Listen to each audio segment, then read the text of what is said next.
wudin abofo pempem atwa wo ho ahia no ode animonyam nyina ma wudin esanse wo ye kase wonam ogoma no mogema me ya dinkunim ewrade bra me de wa asem obra wo ma no wa asem mutumi no embonwura wo mani padua mu me nso amete ya se papa me ye tontura ma wa ho ode no wo sra enye kase wo me so se de obabie mani wo wasem mu ne ye hu wasem ahintasem no na ewrade wo pie woni monyama ya anya oyeraba na ya hunu wasem no ya twe ho afiri atretrefo atrofo ho e wo doba Yesu Kristo din mu nti amen. Oni adofo me ne wusua bibi nyame asema me de aba no the topic in here the kingdom of God, the kingdom of God, the kingdom of God sura hinie aya na bebre bi si heaven ni ho ebi so si asase ya na e betena so ebi so se ayi kuro ni wo ba bi chese aya nipa na nipa nsua de enti no ya ka se heaven wo hokura na bi nya dan enti ase enti ya wa kyerɛkyerɛfo atrofo bebre mo hyenhye na fiafiam enkanka e Jehovah Witness o mo hyenhye na afiafiam se heaven nya dan eni ho ansa na obedi ka ba wo nkyɛ odi ka kyerɛ wo se asase so na abede obetena me ne wo ba besua nyame asem bi so wo so be ka kyerɛ wo se numbo besa kakra mi bi aba me ho openko ase oba wo tu ne ka ma me mpanfo mienu o na papa ba ko se numbo besa kakra me se obi a woni mbeche nyame asa de na me numbo besa kakra enti no ya ama Bible no bi wo no se mo no mammo bi a kyerɛkyerɛ saa na ye besua nyame asa bi abehunu mo no mammo no ye ba be hu wan intasem ne a kyerɛ wo ma ne asua bibi afa wo ma heaven no so mo na be bi mo na be call bi mo so betena asase so e behu ni nyina esanse Yesu Kristo ahye ye bo ti ansa na asem ne be ba no me no hwe asem bi wo ansa na me yi ato so me ne hwe asem bi wo John chapter 14 John 14 verse 1 Ose mo mama kuma ntutu munyi nyankopon ni na me nso munyi mini Kristo na ekasa no wose mo mama kuma nyadan entutu munyi nyankopon ni na me nso munyi mini tenabra pii o maja fie na sente saa enka mankama nkyerɛ me sɛ mekosiesie baabi ayede amamo na sɛ mekɔ na mekosiesie baabi mamo a meba biem na mabefa makɔme ara me nkyɛn na de me won mo so mayede maba hɔ na sɛ Yesu Kristo ne kyerɛ sɛ tenabra pii wo yede e wo na jafie sente saa ko nka nkyerɛ sɛ okwa kosiesie baabi ayede ama yen enti no owura Yesu Kristo na oye ogwama na obewu ma me no mienu no wa hye ye boso obi bi obedi na chi no besom no bobobra papa no okwa kosiesie baabi ayede ama yen no kosiesie baabi obeba biem no obefa ye ayede akɔ ne nkyɛn ena bi mo so ti asase so sɛ heaven ni hɔ ebi mo hyenhyana afiafiam sa Jehovah Witness asafo nda bia me kasa Jehovah Witness asafo no enya Kristosom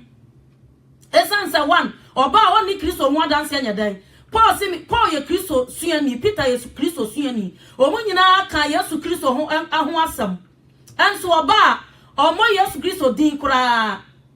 enti nipa odi Jehovah Witness asafo ban ye friend Huzalite CTC Huzalite eba 1872 enti no sa papa ne friend Huzalite no wono ana esua Bible no bi ba be kyerɛkyerɛ no no darete ne ma ne ye da efiri ehun na kyerɛkyerɛfo atofo bi ye da ebowura no ana o mo kyerɛkyerɛ nsɛm ye da egu na dwenim sɛ Yesu Kristo no kro nya awurade onya ade nyina so tumfo ho bɔ mpaya bɔ no sɛ me Yehowa din mu Yesu Kristo nya ade nyina so tumfo enti no ama bi magene ye ne ntanta sɛ heaven ye da eni hɔ enti verse 6 no wo se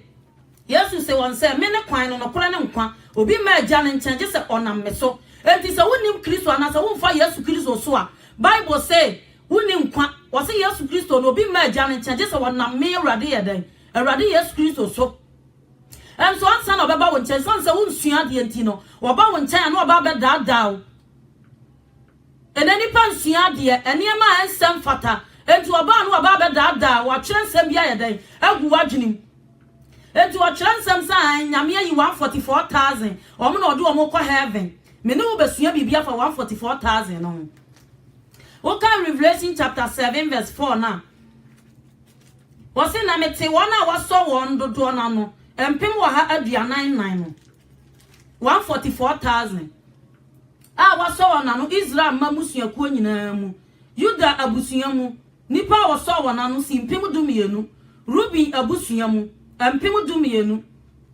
Gad abusua mu mpem dumienu Asa abusua mu mpem dumienu Naphtali abusua mu mpem dumienu Manasseh abusua mu mpem dumienu verse 7 Simeon abusua mu mpem dumienu Lewi abusua mu mpem dumienu Isaka abusua mu mpem dumienu Zebulon abusua mu mpem dumienu Joseph abusua mu mpem dumienu Benjamin abusua mu mpem dumienu Sadi ebuboso nyina eye Israel Jacob ma wo mo omo ya 12 a ye ya pa wo mo abusua mu 144,000 de wo mo ye den eko ebe wo mo de ya dika so ma no dada ye to aso ti de over witness ni ba wo nchen a wo ba okotu 144,000 na wo wie wo so wo mo na de wo mo ko heaven mo amaka mo ba tena asase so mo nwe bi mo mo verse 9 no wo se ahotifo nkunim di ati bible ka sa ahotifo nkunim di a eya hefo wo se na yenum akire no mihuni na hye nipakuo kasia bi obi ntumi nkan won obi ntumi nkan won na ofiri aman ni musuakuo ni nkrofo ne kasa nyina mu ginagina ahengwa ne oguama nanim hyehyantade fita na okurakura bere na ode ne kasia tiam se nkwaje no ye nyankopon ote ahengwa ne so ne oguama no dia na abofo no nyina atwa ahengwa ne mpanyimfo ne atiasefo ba na ne ho ahia na ode won ani butubutu fam ahengwa nanim na okutu nyankopon ka se amen nsira ne animonyam ne nyansa ne asedane ani die ne tumi ne ahode ye nyankopon dia enti no wose na yenum akire ne mihunu nipakuo kase obi ntumi nyadan enka won se wagina ahengwa nanim bible kasa ahengwa nya asase we so ane oguama nanim enti no sankofo we ya omugina ahengwa nanim na oguama nanim no wo mu aya ahotefo a omu botene na ebra awrade apa omu so do omu yedan ko heaven ena bi mo hyenhye na fiafiam se heaven yedan eni ho Jehovah witness ni ba won chan ya ansa na obeba won chan de asoma no na obeyede obeka wotimi ba won chan no oba beka kira wo se de asoma no wo oba beka kira wo se an wo de wo yede wo de wo beko na sori dem but wo ankasa de wo no ankasa de o ma wo nyede enfa ne ma na sori dem enti ne bible ya hintasema awrade abie so akira yen se awie ye brai mu no osefo ne bubom se jata enti no oba no aba won chan no ba Paul se wo yafuno kekanti no mbobesa kakra na wa ma wo nwensa enti ne me na wo to aso wo se na me mpanyimfo no mu ba ko buya se me se verse 13 no 7:13 na me na wo to aso na se mpanyimfo no ba ko buya me se yenu mo hyehyantade yu fitai ye hwan no na ofiri hen na me ka me kira nse owura wo na wonim na oka kira me se yenu me na wana ofiri ahohia kase mu ofiri ahohia kase ni mu na wahoro wantade wo oguama no mogya ni mu no yenti na wo nyankopon ahengwa nanim na osum na wiane na dwena sori dam na ote na de ote ahengwa ne so mbekata won so na komri ni won bie na su komri ni won bie na nanso owia na huhuro biara rento won na oguama wo ahengwa no mfimfini no ba yen won no the bible ka oguama nkasa Yesu Kristo enti no CTC Huzalite no wano wan chira Jehovah Witness for say Yesu Kristo agenkwa na say wo oguama wan chira wo mo santi wo de apobia yedan atu wo madwenim enti no oba won chan a oba twa dwena si wiase etu ka fa John 2:15 na wo se mamu no wiase na no ma wo wiase so obi do wiase nyankopon do nyedan eni ni mu enti Jehovah Witness ni ba oba twa dwena yedan asi wiase enti Paul kan se mi wo se akra wa yera akra o masentim ye no wonya ebi a wo sakra 2 months 3 months 1 year no oba ba yi wa yedan aboho Waba no wade nkyerɛkyerɛ mfuna ma bia yɛdan abrɛw sɛ de eba obayi wa yɛdan abɔho enti no saa ayi a yɛka yɛ nyinaa sɛ mpanyimfo no baako bua ahotefo no sɛ na yɛnum a ofiri wɛnum a mo hyɛntare fitaa mu wɔ he wɔse wɛmu ɔmo firi wiase ahohia kɛseɛ mu no ɔmo ahoro ɔmo atade oguama no mogya ni mu no enti no wo Bible so de wo nkwansu tire ho enti ni Yesu Kristo no Nyankopon apa ne se wono na ebedi hene wo soro Yesu Kristo se onya ye nyanka obesoma ochinginafo amana ye de abaye so ne won konkono le betre bibia enti no Jehovah Witness anase who's a Latin church no Jehovah who's a Latin church or the ma Jehovah Witness for no konkono ni wo mo so enti wo mo ka asem bia yo madwene ne wo mo nyansa ne wo mo hunu mu enti wo ka Revelation chapter 21 na o ka asem bi wo hono o describe heaven no so aba da o sasa so na aba de o betena o se no so foforo ni asase foforo tifia asem no Revelation 21 na mi hu so foforo ni asase foforo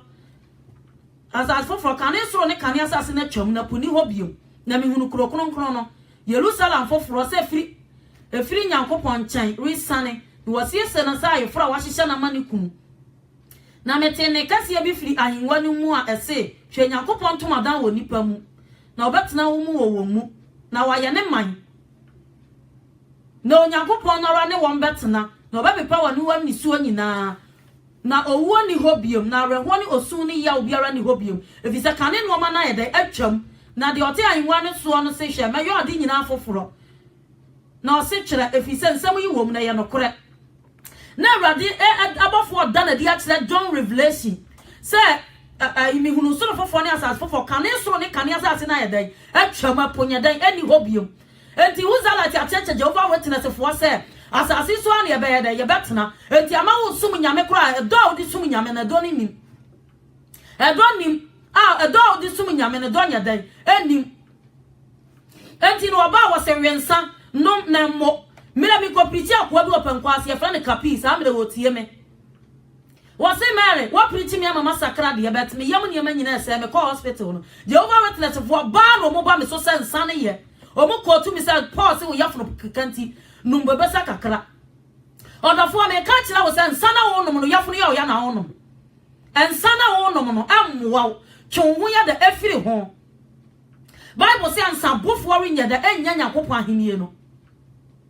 nti wa ma ne transam ya de egu wasum tu kan 2 Corinthians chapter 5 verse 1 na wo se se nya dwiri ye na sa se so ntomadan ya ye wo fie bi wa yamfa ni pansa na si ye ye betena woda wo soro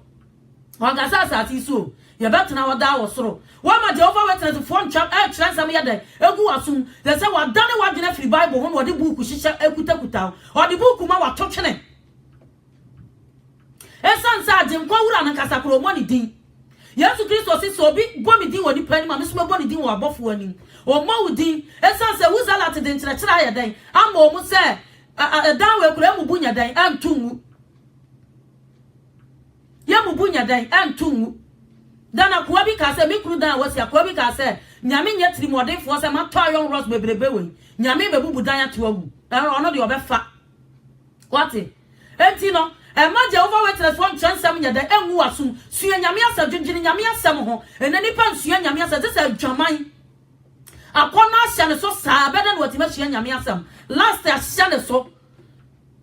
beda no watima sua nyame asam aware ni have you adwaman na wo bo no wo ye oni padua bone sua nyame asam ma wani na ho wa wiye bremu ma wani na ho oni padua ye nyame asore dan ti ma wani nya dan en na ho ma wani na ho eti uka Revelation 22 verse 3 na there be Revelation 21 verse 3 wase na ma hunu asore dan biara wo soro ho na ma hunu asore dan biara wo mu na Awurade Nyankopon ade nyina so tumfo no ne oguama no ne na asore dan wate bisi Yesu Kristo na nkasa kora betena asase we se so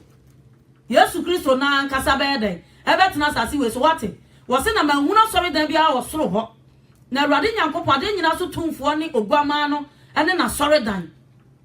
na ehia sa awia na osrane be pai wo kuro no mu efise Nyankopon ni bonyam ahyire wo mu what the Bible describe kuro no to ka Revelation chapter 21 no wo de kan sa abra be 27 no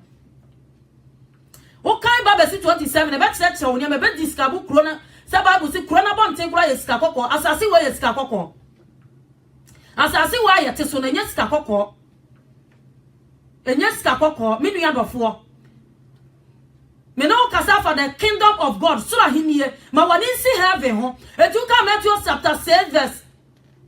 Oka Matthew 6 verse 9 na e wo ho no Matthew chapter 6 verse 9 asem ya me no bobo so ye dan e wo ho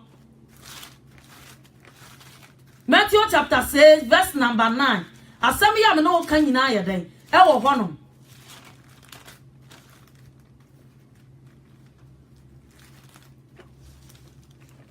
Matthew chapter 6 verse 9 verse 19 Matthew chapter 6 verse 19 was say osura japade na mo hihye japade asase so fa kwanwebo ne na akyesai no no wifo obubu kwawia na mo hihye japade wosoro fa kwanwebo ne na akyensai no no wifo obubu kwawia na ba bia japade wo no eho na wakoma ye de ewo wate wa ma Jehovah Witness ni atwe asi asase we se so se tena asase we so mo woni nye adwuma na ebi ma ba ye adwuma na akọ Paul ni Peter mo Matthew mo John mo John Revelation mo nyina ba ye adwuma na akọ enso ya me ya se who's that ya church nsem bia ye den egu Jehovah Witness for asum wa church nsem bia ye den egu masum se wo ba ba chem Yesu Kristo ba ni wo chem se bi batena so bi batena asase so woni wa pa won konkron ni won so etu omadwene ni omunyansa na eye den esua Bible no osua mo osua Bible no say graphic wani ni nyansa ni nim die o se asase we nsei eti jiwani mimi adofo mo wani na ho mo wani na ho na jansa ne ma no oka Proverbs 31 verse 3 na wo se fa wa ho ode nya de emma Proverbs 31 verse 3 eneni papa ma bi papa nsa obi ire na oda na ti na mmoa obi kunu na oda na ti na ammoa Suya nyame asem na wo kuro bia wo bekọ ho no enya asase so na wo betena wo kuro bia wo bede wo bekọ ho na kuro we se no minu mi enu kuro we se no sa wo bo bra ya betima kọ ho ensa na wo we no ammoa obi yira wa fa ne ne hyedam ansa na be ma obi adwuma je se wo ne na dance ansa na wo be je se wo be tira obi ade je se wa fa na ansa minu ya dofo ye wo kuro bia siesie nsa ifure betena wada minu ya dofo ndisu nanti wiase mu nyankopon ani anya didie ne nom John Romans 14:17 nyankopon ani anya didie ne nom da bia wadidi o Jehovah Witness for mo nyi da ya so mpo ni o da ya so o mo nyi ni o mo si nyankopon ya adwuma na ba be si John so nyankopon ya adwuma na be si yo suboni Yohani so no ya adwuma no efi yo suboni Yohani no adwuma ni bia anya da obi ani won wo ya sofo sa na wa kyera ye de ewo ho me ni o ma ye kyera da me ni Jehovah Witness for betima kan si su dua se me Jehovah Witness me ni o ma ye kyera no mo kyera bia mfa kwan mu CTC Huzel eba 1872 sa Jehovah Witness asafo no etu ka 2 Peter chapter 3 verse 10 na ya wi asem bi bo minua dwane je okra Jane je okra na sa kuro we ne nsampofo ne ntokapefo entimi nhyane ho tu kan second me no wi asem wo 2 Peter chapter 3 verse 10 wose na urade da ne beba se di owifo eba na emu na osuru di kukuru betwam akọ na wi emu fiti ase de ye be hye asai na asase ni emu nyuma nyina be hye wate asase ni emu nyuma nyina be den ebe hye enu waka kira o se tena asase so asase ni emu nyuma nyina be den ebe hye ewi emu fiti ase de ye be hye ayeden asai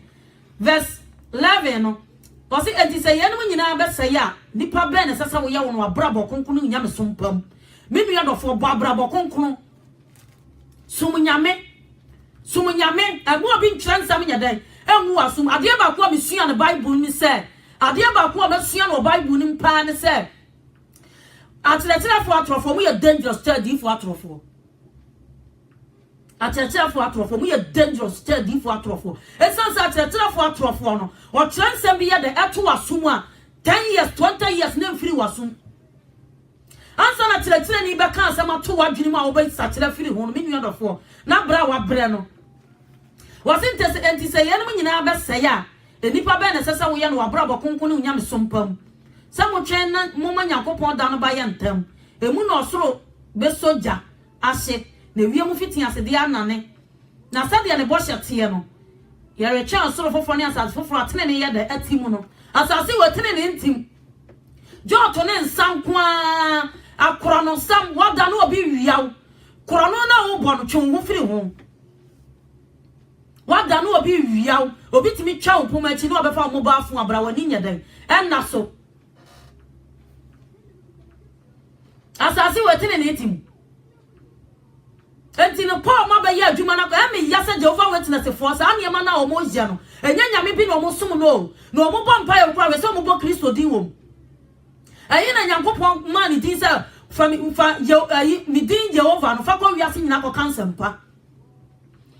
wase ko cancer mpa tira body nyina Yesu Kristo na suma suafo dum ye no sa ko cancer mpa mon kwa wiase nyina e ko cancer mpa no Mark 16:15 wase wanse mo kwa wiase nyina ko cancer mpa ni tira body nyina eya me ya se ebi mo na mo shenshare afiafiam no fa ma boni adori asa wo so mimi adofo wo hwe awrade atiri kwan hwe awrade atiri kwan wonsua de enti wo bi kyerɛ nsam ya de egu asum wonsua de enti no o ka ya wagye ya dan adi mimi adofo wo hwe awrade atiri kwan hwe awrade atiri kwan sua awrade asam genjina awrade asam ho wonim ade ba kwa Yesu Kristo di ekwa wadi jaye ya honkonkron no kran Jehovah Witness fo nyini ni honkonkron no omo nyine nya dan eni Yesu Kristo se me koma sumo chinjina fo ayedan aba mo so wono no be cheche mo niam nyina sa modom nyame Yesu muni masade so awa John 14:15 wose sa modom ya di masade so na me de me bisa agya no na omo wo chinjina fo foforo honkonkron no ona be ba wo so na ona be cheche niam amaya dan maka nyina anso am obi dada bebre nsua nyame asem eniema ensem fata enipa won san ko betima tena se aka ne nua wasem sa 2 hours na ofansua ade bia me nua do fo dada ho enti no Yesu Kristo ka kire falasifo no se Nyankopon ahini enya dai ewo mumu o ma ante ase o ma ante Bible na se o ka se Nyankopon ahini enya dai ewo mumu no Luke chapter 17:20 wase na falasifo no bisa no se da ben na Nyankopon ahini no beba na Yesu biase won se Nyankopon ahini no mmasa ani tua na Nyankopon ahini no mmasa ani yeda atua se wote wona kuro ni firi baabi yeda eba na wani hwe na asinsen na eba wase Nyankopon ahini enya da ewo mu enso kuro no ne adwaman no aniema ensem fata na wote wa wo ye Nyankopon anti na basa Nyankopon ahini etumi bia nya da eni mu oda no obi ne wabeda aniema ensem fata ya basa unsua nyame asem fa nyame asem nya hye this adwaman ne niema ensem fata me nua dofo dwene nyame asem o kan Joshua 1:8 a wo se obi odwene masem wo no pa wi anwumre no ebesi ne ye na akwan so ba jojo me nua dofo ensa na wo we na nya wo o obi na akyerɛ bone na afa wadwene obi na akyerɛ bone na aye dai afa wadwene me nua dofo ensa na wo we na nya wa twonwo firi ho so obadane aba Awurade Yesu Kristo nkyɛn a wono de Awurade Yesu Kristo no ho nkonkoro no de maaye wamfa nsa se emedi nsa ho danse ana Bible amransa na Bible amra George oka Job 41:19 no se na wisie firi ne hwinum tokuro onum George wisie beda firi hwinum tokuro me nua dofo hyehyɛ Awurade akiri kwan ya Awurade Yesu Kristo tene ne nsa frɛw Awurade Yesu Kristo se wasiesie babi pa ya dai amaw ada na wo bo adwaman wo ya tiase awuo ada na wo nwe nsa se wo nipadua ada na wo bo kro no ada na wo ka wo nua ho asam me nua dofo ihwe Awurade akiri kwan me Awurade nkasa nkyerɛ wo na nwumre me Awurade nkasa nkyerɛ wo na nwumre me Awurade nkasa nkyerɛ wo enche papa ne bes ebeba no baba be fa na hotifo nyina wo ma wasiesie wo no no ode wo ma konkwadua no ho ode wo ba ye de ebe konkwadua no ho me nua dofo hyehyɛ Awurade akiri kwan wanante wiase akyɛ dodo ewiase ne bibi papa nia asase wese mu asase wa kro no aye mu ma no na obi kyerɛ nsɛm gu asom sɛ asase so na abɛda obɛtena Eduka Hebrew chapter 11 verse 10 na. Was say na oreche kura wa fapem. A ne tetefo ne ne yofo ne Nyankopon wate. Ye che kura e de wa fapem. Me no kasa for the kingdom of God. E Nyankopon ahenie. Se ye che kura bi a wa fapem ne tetefo ne ne yofo ye de ani Nyankopon. Ah sa kuro no eni asase wesu enti na me no kan 2 Corinthians 5 verse 1 say nya dwiri na asase so ntomadan ya Bible say wo fie bi o yamfa ni pansa na siye ye betena hoda osoro saf efie ni yamfa ni pansa na ye den esiye yamfa ni pansa na siye yamfa ni pansa na siye o ye betena hoda osoro eso nya nyame asem bon nipa nyame asem ba nipa ncha ya na just was yan na nipa na be preach me na say ya ne be ka nyame asem a kire wo esan se Paul wo hukọ Peter kwa obi akọ ya ne wa asase we su ne be ka nyame asem a de asach a kire wa mo asachira Paul timi nsa ma me ka nyame asem kire obiem wa siafo no mo hukọ no o mo timi ma asase su ma me ka nyame asem nya den en kire obiem me nua dofo sachira firi wa kwambo ne ho Eniema ensam fatan emwa sachira firi wa kwambone ho sachira firi ho ti wose Nyankopon ahiniye no wose ye wo mumu na ye twe kuro bi a wafapem me nua dofo mo bi ntwere nsam nyadan ewu asom emu obi na adaw kura na enche papa ne ba be fa na ho tefo de o ma yedan akọ Papa na baba be fa na ho tefo do mo ayede akọ me nua dofo enche papa no won ma ne so gba mo baba ne sawe na de no ba wote nsanu wote kro no wote asisie wote nada wote pasame nkuminya wote nyinsen yiguom woni be ma ne da no wa hye na basa ho family plan no de bo adwaman kondro ma hodo na adwaman ya ba wiase mu me nua dofo na mo obi nkyira nsam mu asum Emu obi nkyransam mu asum me nua dofo wutie mi wo Facebook sachira firi wa kwambone ho me nua dofo wutie mi wo YouTube sachira firi wa kwambone ho sachira ye twe kuro bia ne tetefo ne yofo ne Awurade Nyankopon ono na siesie kuro na oba befa ya ye de yakom no obi achichem sa asase so na abetena asase bi mba kosoro bi ba ya nyina ye kosoro ho abofo pimpim hyiamu sa kuro no ne ye de ye kọ ho do can Luke chapter 18 verse 22 na enti Yesu si asikani no wose di masikani so be ko Nyankopon ahenium ene bebrede no watu ni sika so bebrede ne watu ahonya so wose Luke chapter 18 verse 22 wose na Yesu tesa no wose no se da so kawade baako da so kawade ba ko ton de won nyina chama hiafo na obenya japade wo soro na bra bedi machi na otiye no aye na reho pie fise no yo defo ene bebra demo defo so be ko Nyankopon ahinium na djuma ni sika hia ne che nyame adwuma demo defo so be ko Nyankopon ahinium sika duro ni niam ensam fata eduro na duro na o kanche eduro na duro na o ya niam ensam fata demo defo so be ko Nyankopon ahinium dema yo masa obefa panie tokrom tele sa wodefo be de be ko Nyankopon ahinium sikaduro ne sakawa abosom so enani pa de nyame ani monyam koma bosom enipa nyame abo bosom oti wuram a ne konfo an ho bo kankankan na okọ ne ho akwaje mwa minu ya dofo nya ahiniye no wo mu brawrade ncha ahiniye no wo mu ja konfo na woni nam so no ja enduro na woni nam so abosom so ja ntoa so a woni nam so no jai na da ne brawrade nchan jai na da ne brawrade nchan udi awrade ani monyam koma bosom ukokoto bosom ubanu asamba betne ne bebre wo nyame fia abosom samo se gidi a wo nyame mu a se wo gidi se nyame asiesie kingdom ayede ama omo wo siesie ahini ayede ama wo mo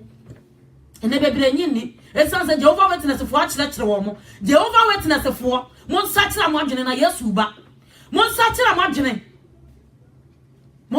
adwene enya Yesu ho adanse na wudi o anka wo bebo Yesu din enya Yesu ho adanse na wudi what in this akofo na omo ahyenhye na fiafio mo wie ye oseye Paul Nyankopon humba Paul so wa hye sankom na de ato ho Tuka Philippians chapter 3 verse 19 na wose wona wie ye ne oseye no wonyame ne yafunu wona wose na won ani wonyam wona ni wuom asase so no ma ho na wodwene what asase ho no ma na wa ye de wodwene verse 20 no wose na ye de ye maya ebuo no wosoro efiri soro ho no so na ye retwen eno na ye twen agenkwan Yesu Kristo obesatira ye na ho brase ni padua yi what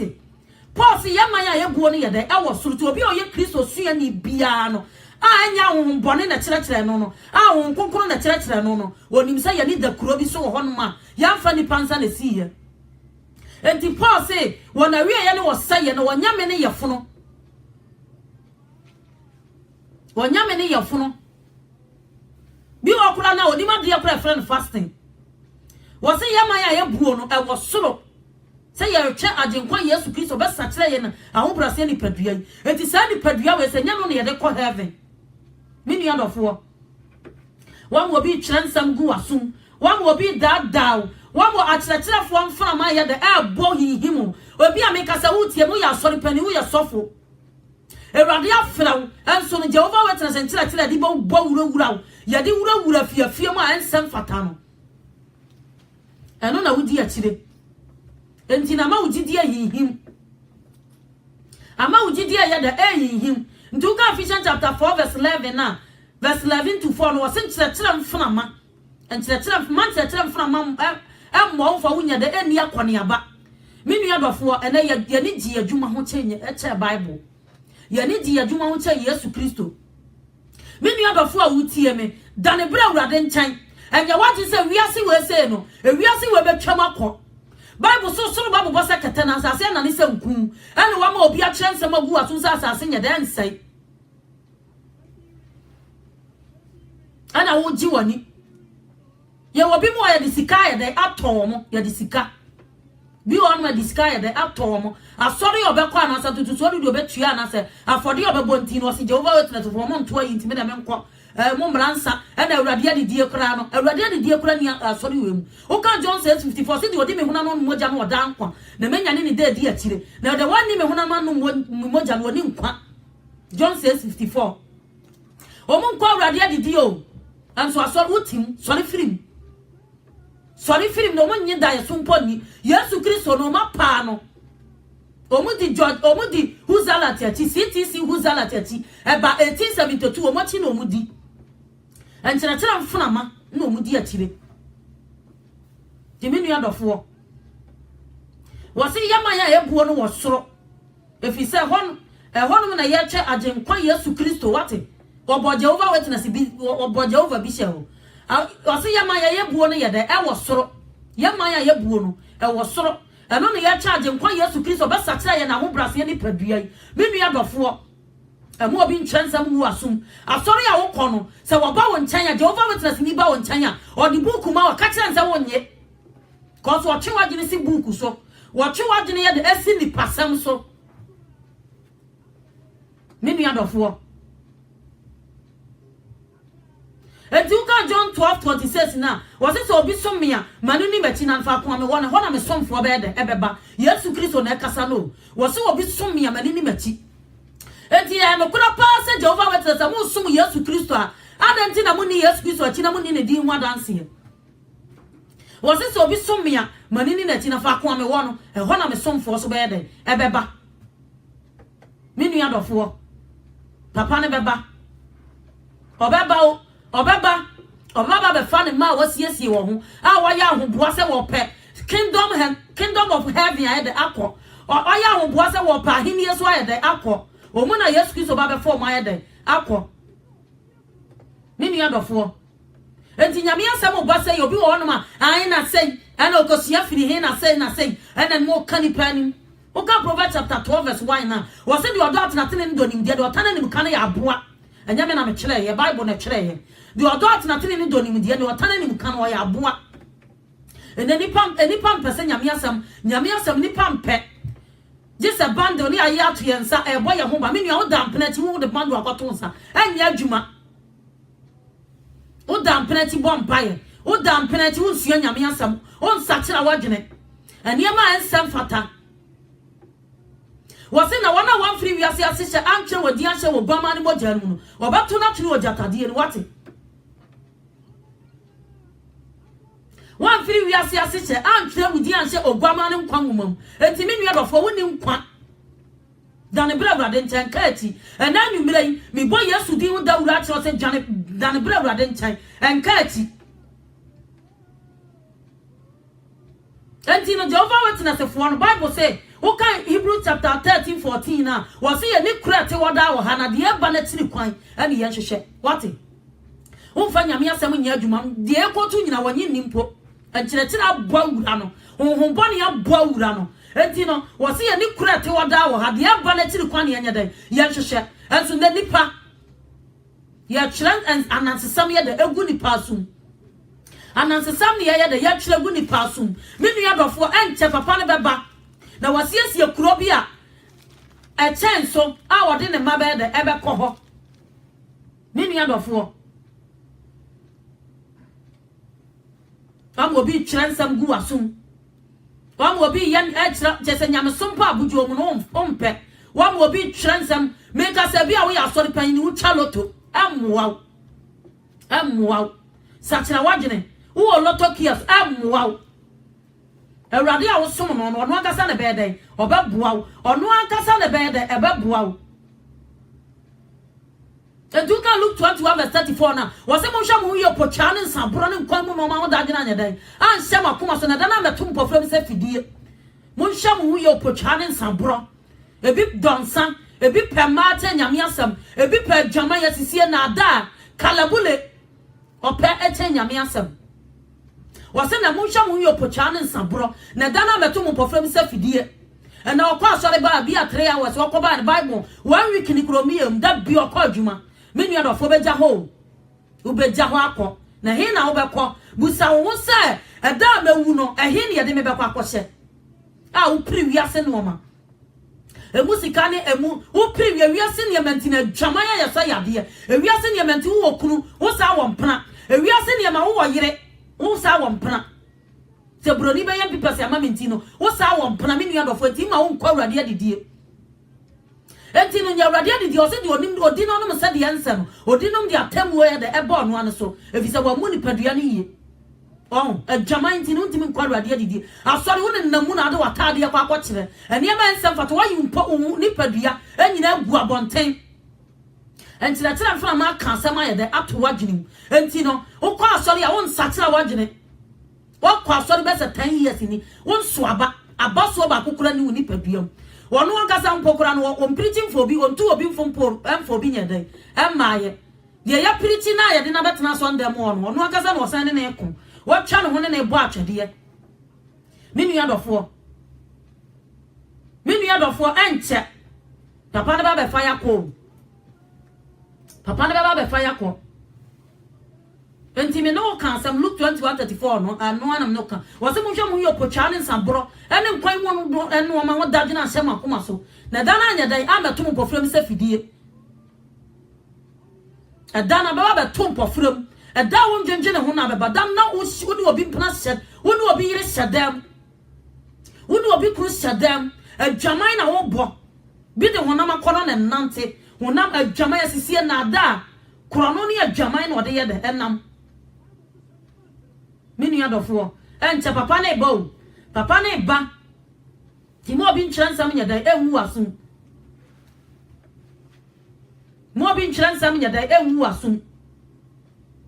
tu kan 2 Timothy na me no wasam bi 2 Timothy chapter 3:6-9 wase eti Jehovah witness for no omene Christopher diasie po omene no kware a Christopher no diasie po a hye ho nkoma ya den ato ho 2 Timothy chapter 3:6-9 wase yenum bi ne wonam asia hye ne na fie wate wo wa preach a wo di ni pana kotena so nda bo preach atle no wo na dwuma ma no ma bo awuram ana ji book ana say enti atifia say wo say akyerɛkyerɛfo atorofo minu me di kan kasa akyerɛkyerɛfo atorofo no omo ye dangerous study fo atorofo wo say na yenum bi ne wonam asia hye ne na fie mu no fa ma boni abdori ahye won so dodo na aye ma ene akona ahodo keka won nomum wona osua bible ne da enso ontumi hunu no kore ne da wate osua bible nso hunu no kore ne da verse 8 no na sade ya ne ya mra ni Mose di asie no sara na yensom ne no kwan no di asie wo ye nipa wona adwena sei won fra won gidie fam verse 9 nso renkwa won anim pi biara na wo gimi beda di nipa nyina anim sade won so ti ayo ye no sade won de nso yo ye no wate wo se wo gimi beda di wo nipa nyina amu wo mo ba ne ye pam mo so still esanza ya ba mo panti wo se sade ya ne ya mra ni Mose di asie no sa na we nso ne no kwan ne ye da edi asie nyame a kire se nyame afa John Revelation wo ma kire no eniema ebeba se kuro no na bontini ye se ne pono aye miensa a kire ayi o de say egwama na somafo dumienu ni din ye de wo so ene wono so huzala ti a kire ne niema bi esa asase so na betena nti wate wo se na yenu bi ni wona wo sane wo hya ase ni sane fiem no wo fa ma boni amdori aye de ase won so akona ahodo keka wondomum wona wo sua dance wanya dan wo hunu no kora me nua dofo sua dance wanya dan wo hunu no kora no enti u kan 1 Thessalonica 4:17 na me bre ne ya ye bre me nu twetwa so 1 Thessalonica 5:4-17 me nua dofo ma woni na ho sua de unsua de Yesu Kristo se ya mata kenka futuo ne nkyerɛkyerɛ je se nipa ho tro obenya time WhatsApp obenya time ahwe Facebook ahwe eniema ensem fatantokwa kun o Facebook aso nyame asem wo hu ano abo atra 1 Thessalonica 4:16 wasi efise rade na rade osebo efise rade na rade osebo abofo pan ni nyakopon totoro bantu firisu be sane na Kristo ma wufo be sole kane verse 17 no ansa na oba be fa ye na etete ase no ansa na oba be fa ye na etete ase na ye nyina yi ni wo nyina kamununkum se yekohia awrade wo wiem wate yekohia awrade Yesu Kristo wo wiem ana obi a kyerɛ nsɛm agu aso sɛ awrade Yesu Kristo na nkasa betena asase so na nyankopɔn atena soro me nua wani mo kyerɛ no wo kan Bible na wo se nyankopɔn honhom ɔde yɛ adwuma na yɛ makoma konso wonsua nyame asɛm enti no wani mo kyerɛ no wo se afisɛ awrade na de sɛ bɔba be hyia yɛ wiem ɛne nyankopɔn totoro bantu firisu be sane na Kristo ma wufo be yɛ dɛ ɛbɛ sɔre kane me nua dɔfo ma wani nna hɔ me nua dɔfo enti bra Yesu Kristo ko gina Pilato anim no Yesu Kristo ko gina Pilato anim no wo se mahenie mfira asase we so mahenie John 18:36 wo se mahenie mfira asase we so enso no wama huzala ti obi din kyerɛkyerɛ wura nse asase we so ne yebeta enti no ama ahye Jehovah Witness asum dodo na animo me nua wo ti Jehovah Witness ma sɔre firim na mfira wurade mekana ma sisu dwen me nua dɔfo enti no wa twensɛm ayɛ den agu asum enti wo se wurade na de se bɔba be hia yɛ wiem na ye nyina ka wurade wɔ mununkum sɛ yɛnkɔ hia wurade wɔ wiem enti no oba no wa kyerɛ mamu nyɛ sɛ eniema ensɛm fata na ɔde kyerɛkyerɛw me nua dɔfo ye wo kuro bi wɔ hɔ no ma yafa ni pansa na siye ye betena hɔ daa wɔ soro adenti na ma obi daa adenti na ma obi kyerɛ nsɛm yɛ da egu wasum kuro no ne adwaman ne asisie ne na ada no twonwo firi ho ani bɔne ne nsaboro no twonwo firi ho ɛna Bible amransa ɛna Bible ne de ɔno de wa amransa wo ne nipa ho ya be sizi nsa no mo dwe nsa ya cheche nsa kora nsa na mo aye den obi a Jehovah Witness asori mpanyifo bia wo ɔde nsa ba omo ye den omo ton omo won nsa ba unim mono mamo no adofo me no besua bibi kakra bi afa ho na wa hunu sɛ de ɛyɛ mono mamo mo ye de ebe hye ho me no besua bibi afa ho no me no besua bibi afa ho no Haggai chapter 1:2 Haggai chapter 1:2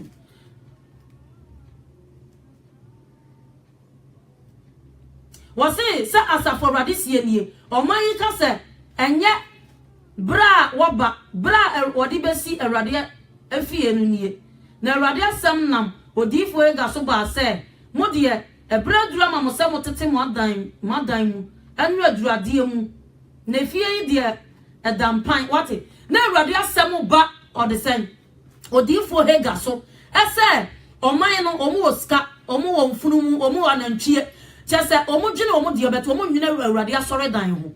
enti awurade so be kire wo mo se de omo didi omo nya dan emmen omo nya sika so omo de beto ade kro ma nya dan enso omo ti udi ya kan Haggai chapter 1 verse 2 ya kan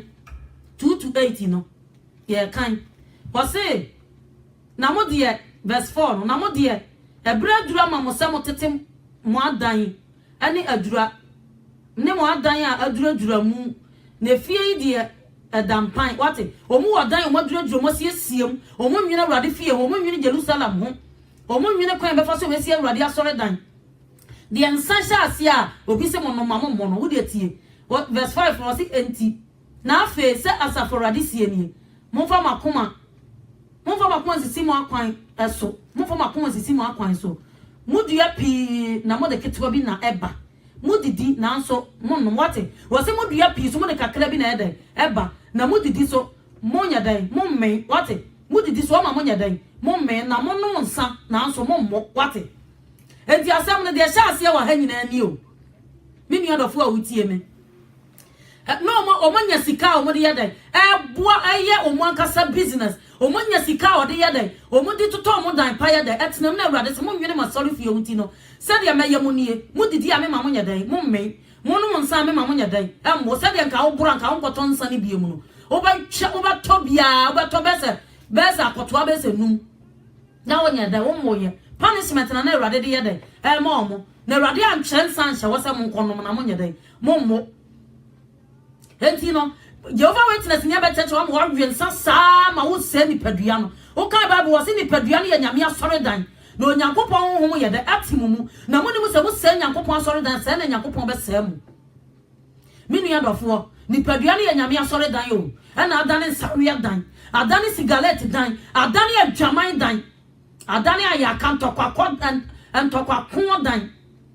obi wa wanya ka kro ni pantana otimi ni nipa 20 60 ya aka enso oti asore dem kwa awurade adidie me nua dofo no me na wo fa ma wo enti na me na wo kan se de odi me huna no moja no odan kwa na me nya ne date de oni me huna no moja no oni nkwa na de odi no no se de ense no odi no de atemwo ye den e ba no anso fi se wa mu ni padua no yie me nua dofo minu ya dofo wate nti de ansano de na eba ha sei no wo se monnom bebre wo se mu didi so memnya da me awurade menya da ma mo me esansa mo nwene me de ho mo dwene mo ankasa mo de ho enti monnom na mo nya da mo mo bebre de abehya wo sansa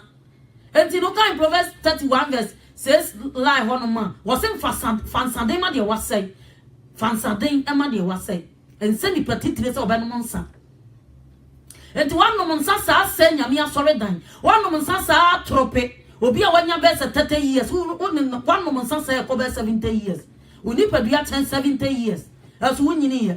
minu ya dofo mo obi na ada mo obi nkyerensam nya de enwu asum na omo no monsa no mo nya heaven nya de enkwo nkunkuru nti wo mu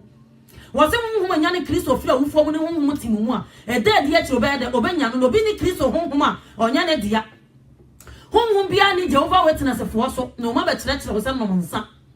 minu ya dofo a wutie me ma wani nna ho sua nyame asem bompa ya bebre twonwo firi bone ho twonwo firi niema ensem fata na sua nyame asem na beboa wo ma wo kra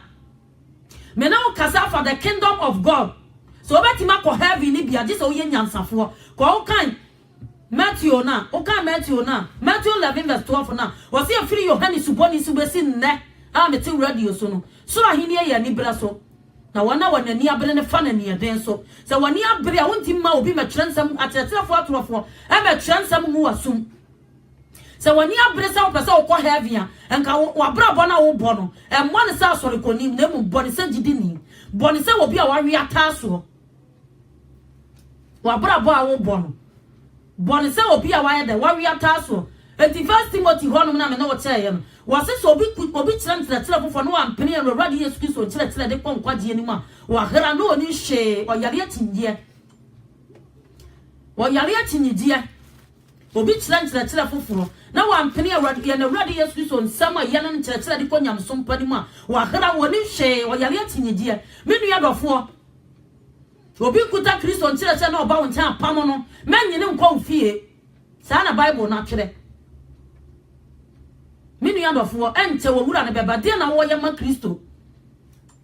ɛde na wo yɛ ma Kristo wasi a utimfa so be pa na wo so se wo ye gidini se wo be cancer pa na se wo be di Yesu hu adanse ana wo be tu obi fo entu ka Matthew 12:36 na wasi nse hunu bi oni pa be kan na no be bu nwa contact mu da ense hunu bi a be kan wa no obebu nwa contact mu da wonsam so no number bu fo wonsam so no number bu bem na Bible amransa ela obi no nsa wo Solomon no monsa na wan no monsa obi anom nsa nti kokko no monsa obi mpana for 300 nti no ba ware 300 obi ina no 300 or the say obi mpana for 700 na yere no 300,000 tu so ba ware 1,000 minu asem biba the kingdom of God na ben esura hiniye no a ye pe ho akono aben minu adofo sachira wagene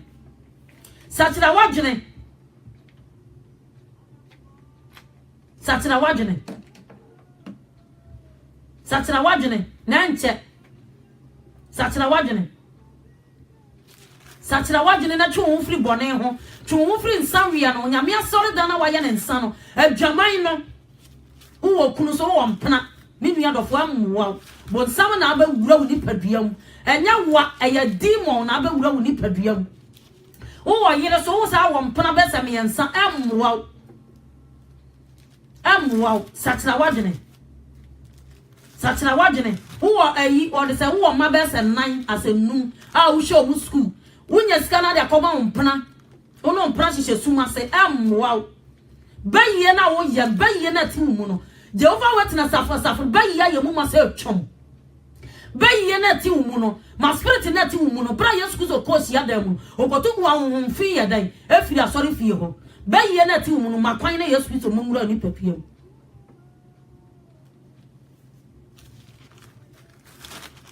makwan bayiye na ti mu no ahoya na ye woni padua mu ma no makwan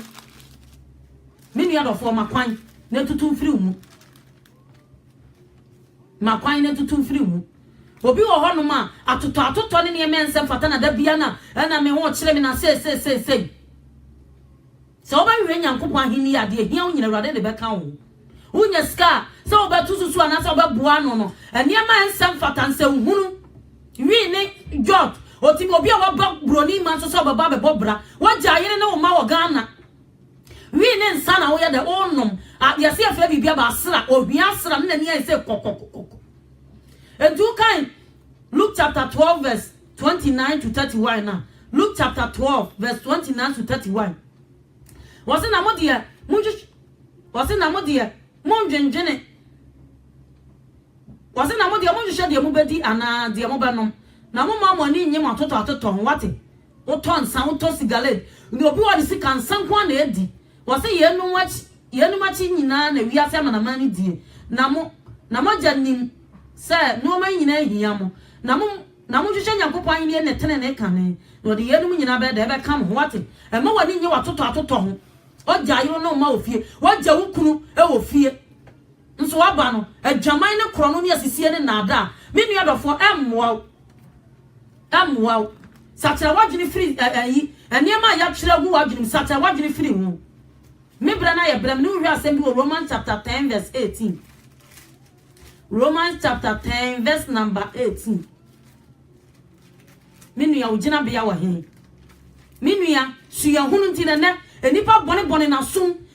ntokro ne hwenim no obone no oba suya hunu adaya mababro ni ma so adaya me ye boga minua do for da be council gubu no bo so boga ni nyina ye wishless o boga ni nyina ye wishless for so bia ni so minua do for wo bone wa sum mu miensa bisisi suru bisisi ase enka wa ne ma adigu na ne wonsa wonsuya nyame asa honam achi na wudie minua do for bra Yesu Kristo be kan wa fra nwamamfo won oba kan wa ye de afra nwamamfo won Minu adofo wabo obi man so adwaman ne nsa wabo obi man so no sigalet niema ensem fata na wudi akire babasia ono jot bema ono jot emwa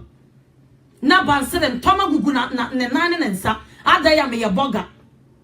oboga na nuru ba bia to kan Romans chapter 10 verse 18 na wose na me se wante kura ampawate asam ya ye kai wate Yesu Kristo ba obaga sa wante wose wate na me se wante kura ampawate ya nifiri ko asase nyina so na wansam duru wiase ano wate ya ni ye de afriko bi nyame asam ya me be sori so sesi bi beba ebi aba no pa bi aba awia ebi ne nam afiafia bi ka nyame asam wose na me se wante kura ampawate ya ni ye de afira komontiri so nyina me nua dofo dwane je wokra nkwa dwane eje wokra nkwa dwane eje wokra nkwa enche me no kasa for the kingdom of God so ahinie dwane afira tire fo atrofo bi mu ho dwane obi obeba won kura Yesu Kristo tire mu dwane firi ne nten me nua dofo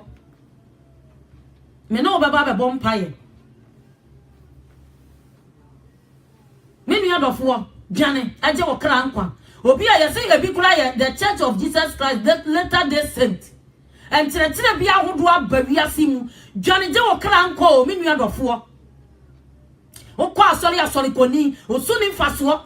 mfaso ma Kristo okwa asori koni 10 years ni a unfa nyame no ensesa ye bia nkyerese wo ye Kristo ni wontaade hyem nye wano kasa nye ubenya nka wonu abofom ammoa satira firi ho enti ni Yesu se mama ni nyema atoto ho na mo hwehwe Nyankopon ahini ne tene ne ka ne hwehwe se na nwumire ya wutie mi wo Facebook sa wo ba hwehwe Nyankopon ahini ne tene ne ya Erade de hia wo nyina be ka ho dwene heaven ho kane say wo fie bi ayamfa ni pansa na si ye betena ho da e wo soro ye betena ho da me nua dofo me no wo bo mpaye wo bo papa ne ba adia na wo yama Kristo adia na wo yama Kristo ananwumire adia na wo yama papa no siesie wo ho na wo ba wa anyira siesie wo ho no ba na wani anya de anwu enti nyumbi wase adia na me wo yama Kristo me bonidi na ma donu mesi adia na me wo yama Kristo me bonidi na ma donu minu ya hwehwe Awurade akiri kwan me bra na ye bra me na wo bom pai tumi mutumu njefo ananwumre so yeda wase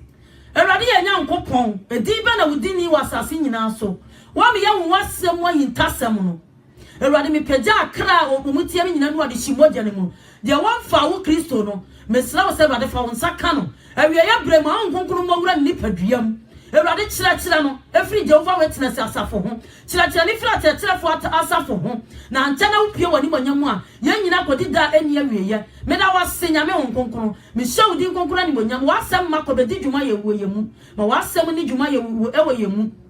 na wopie wani monyamu ya anya oyeraba me da wase nyame onkonkuru me da wase ye Nyankopon ewo doba Yesu Kristo Nazareth ni dinti amen pacha me somo temple of praise I what up? Metia tiefo nyina. Metia Pastor Brown. Metia top wasafo. Top ministry. Metia obi bia wotie metia me papa ba ko Prophet David kire me dadi nyame nhyiraw. Nyame nhyiraw. E wa anointing Awurade de ama wo. Awurade nya wo kase. Metia evangelist ka kire nkroma. Metia dofo a mutie mo Ghana. Metia obi bia wotie mo London ha se metia obi bia. Awurade nhyiraw no nte na nim nya da enhyiraw. Ya the number atudwa ya number 074